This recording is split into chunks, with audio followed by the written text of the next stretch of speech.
Hi, I'm Chris from Airwindows, and hey, you can do this.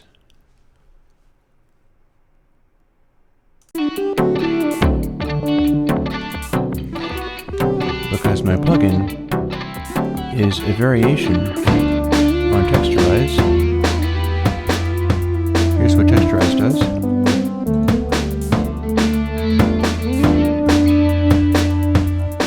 And you can see if we turn up Texturize, we get this.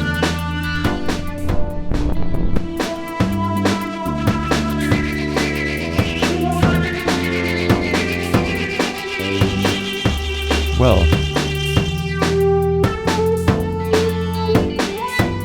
I can do this.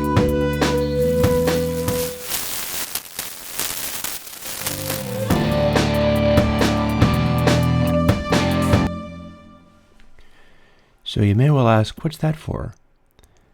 Silhouette is the original inspiration for Texturize. It's existed for quite a long time. I think it might have even been a 2007 plugin, perhaps even. I'm not sure if it dates quite that far back, but it's been around for a while. And the way I've got Texturize is by taking this plugin and altering it so that it can fit into the format of the new concept that we're experimenting with. I thought that maybe it might be a nice thing and people might like having access to Silhouette as well. But the original Silhouette did not have the dry-wet control. And I've just set it up with the dry-wet control out of Texturize. So what you get is we've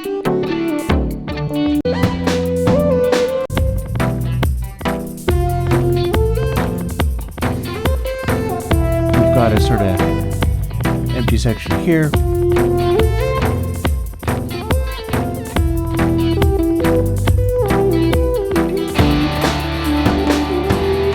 And then if we turn Texturize on, it does that thing where we're kind of combining it. It's enhancing the feel of everything. I'll shut it back off. On. Well, here's the thing. Silhouette is like that, except for that it's all bright sounds. It's just raw noise.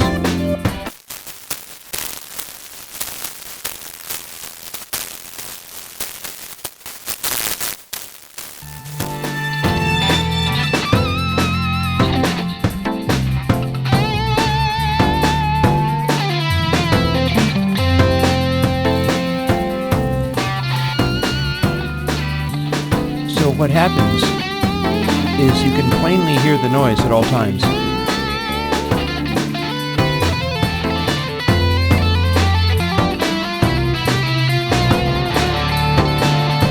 And now when we cut this one in and out,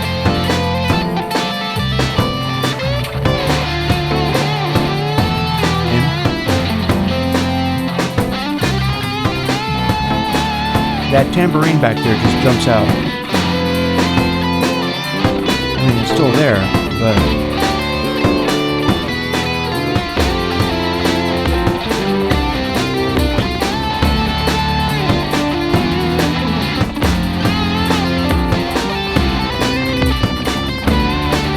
compare it with Texturize.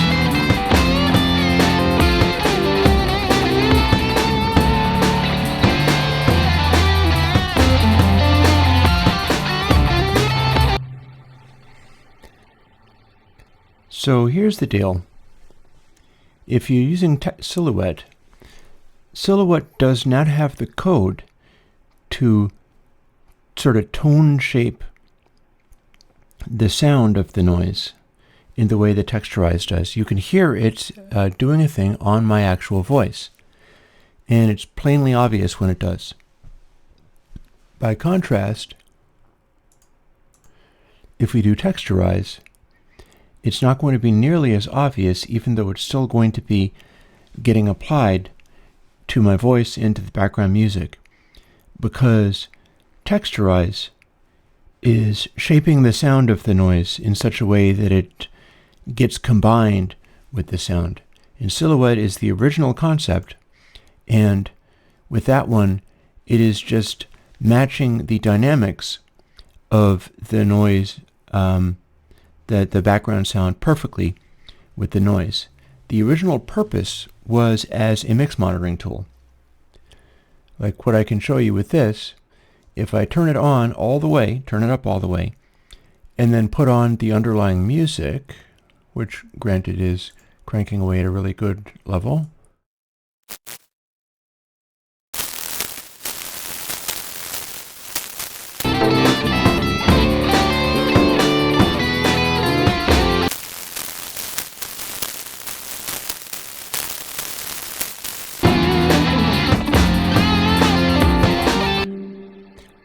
You get a sense of what the dynamics of the underlying track are doing with all of the other sounds taken out.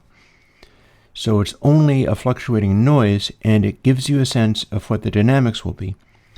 The idea was that you would refer a finished track to this, and if you had over-limited or over-compressed it, it would be just a grotesque sort of blur of noise. Like that's a fairly intense everything going at once. Here I can bounce over to this other bit in the middle here, and if we do silhouette,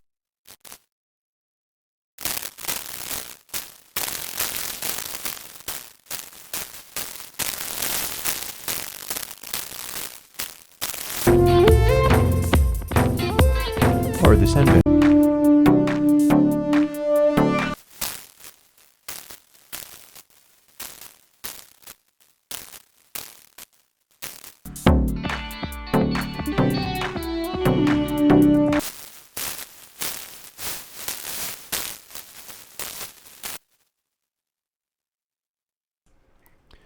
So that's kind of the idea there. Silhouette was originally intended to be a kind of obnoxious mix check tool, where you'd listen to it, and if you could still hear any beats and rhythm, then you had enough peak energy. But obviously, as a dry-wet mix, pretty much no matter what you do, it's incredibly obvious, but there still may be uses in the way that texturize is used. If you kind of bury it in the mix, so there's barely anything noticeable, like you can hear it around about here, but if I pull it back even farther, we've got a texturized alternative that is going to be throwing a lot of highs at everything. And it kind of brightens up and energizes sounds in a way that is not the same as texturize. It is far more high frequency centric, but it has that same capacity of grabbing onto little dynamic fluctuations and enhancing them. So with the silhouette off, I'm talking like this, and then if I turn it on, we have a slightly different kind of tonality. There's something there. Maybe it's suitable for ASMR stuff or whatever. It has a distinct quality, and that's why I put it out, both as this is what I was working from, but also as a plugin with the dry-wet control that Texturize has. Not that I think it's going to become useful to me, because I developed the idea and made it better to use as Texturize, but in case anybody wants to use something like this, even if you might find that you wind up making it so that it's perhaps a little bit too loud and too obvious, it'll be doing something in that subliminal kind of way. But the whole tonality and action of how it's doing that thing, and you really have to pull it back to have it not be super obtrusive. It becomes another take on the same kind of functionality that Texturize uses. And again, we can turn it off and turn on Texturize, and that is a very different approach. And as you can see here, I'm saving it because this is a track that I'm working on for an album. And if we turn it up a lot, then you hear that my voice is getting dominated by this sound, but it still hides behind the voice. And it's easier to hide that behind the voice than, say, this one.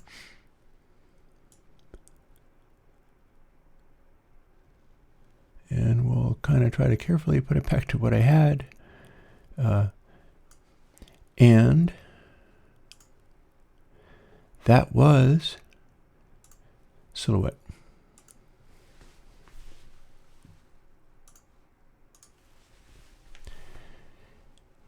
As with my other plugins, Silhouette is an open source AU and VST2 plugin. It's available for Mac and Windows and Linux, and I'm also actively making steps towards being able to support VST on Raspberry Pi. I'm doing some stuff, and if I'm lucky and that works, because I don't know whether it's actually going to work, but if I'm lucky and that does work, then it will be a less overwhelming total update than the previous total update that I did that was pretty intense. That's because if I do Linux compiles, either it's not going to work, or I can set it to go and then come back in like 6 hours and it'll have finished compiling everything. So my hope is it's going to be one of those, in which case I'll be shipping another little downloadable collection, and that'll be the Raspberry Pi version that you can also have. I hope that works. That seems like a kind of fun thing to support. I'll be probably trying it in Reaper. Reaper was what you were looking at, and I'm getting more into using that at the moment. Also, if you saw the poster frame for this video, well, there's a story behind that. The other week I had I like lightly crashed my car, and it didn't hurt me. It blew a tire, and so that's what you see is me having to change the tire in a snowstorm. And I have got replacement tires. I'm actually on winter tires now, and we'll be doing okay. But if you wondered why the whole live streaming thing suddenly stopped, there are a number of reasons for that. And one of them is that when I asked what people wanted, what they wanted was really a lot more like what I'd be doing on YouTube. So I have other stuff to learn, such as learning how to do more things with Final Cut Pro and editing stuff more than I normally do with my plugin videos and live stream things. But what people seem to really want is studying music of like classic evergreen hits, the evergreen stuff that I used to do, and then analyzing how to get tones like that, both in the real world and also by virtue of plugins. And I'm going to see whether I can do a little bit of that. I don't feel comfortable doing it in live streams, because when I tried to do that with Beatles in live streams, they almost knocked me off the internet before I had even finished streaming. So I kind of got to test the waters for these things. But I'm going to see whether I can get something like that going. If I do, you will see it, and it will say what the video is about on the 10. I'm probably going to start with Steely Dan, because a lot of people are excited about Steely Dan at the moment. And with a bit of luck, I can simulate some of those tones. And there's also a great deal to... Oh, here.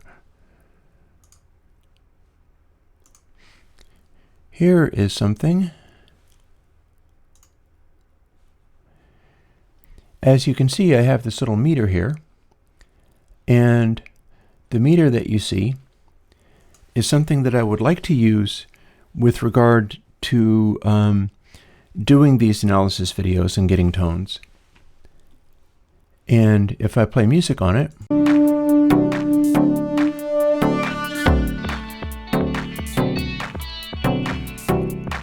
or especially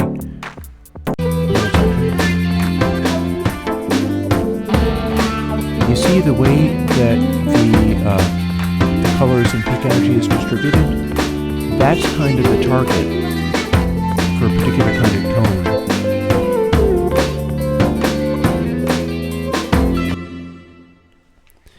but more about that later. For the time being, I will zoop away from that stuff and finish this video up and post it. Like I said, the poster frame is what happened last Saturday, and I am recovering from all of that and didn't get seriously hurt. But it's the sort of thing that has you very, rethinking things. And I'm looking into ways that I can do the stuff that I do more effectively and not burning up too much doing it. So on that note, keep an eye out for Raspberry Pi Airwindows plugins. I'm still interested in supporting the clap format. I don't think it's really quite a thing yet, but I promised I was going to have that supported by the end of the year. It's not the end of the year yet, it's only March, so give me time.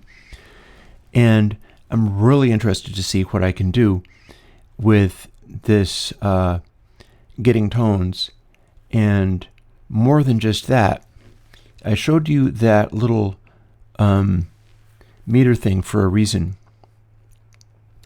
If you're trying to do like hit record sounds, those have a very specific meaning, and these days it's really hard to even get access to what stuff is supposed to sound like.